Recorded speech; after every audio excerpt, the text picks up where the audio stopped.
Բարև սիրելի հետևորդներ, այսօր նորից մարինատ եմ պատրաստում, վարունգը խառը բանջարեղենով մարինատ եմ պատրաստում,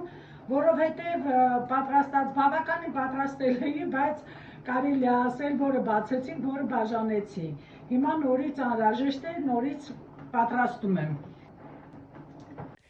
Բանկանները հերթականությամբ դասավորում եմ. շաքարավազ, աղ, դափնու տերև, շարիկ սև պղպեղ, սխտոր, կծու պղպեղ, նեխուրվ, վարունգ, եգիպտացորեն մի քանի լոլիկ, սերկեֆիլի կտորներ և լոբի։ Վերջում ավելացնում եմ եռացրած ջուրը,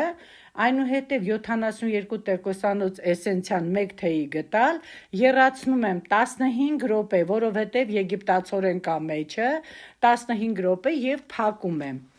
Ստացվում է շատ գեղեցիկ գույնային խառը մարինատ։ Չմոռանաք բաժանորդագրվել իմ էջին և սրտիկել, հետևեք, որպեսզի բաց չթողնեք։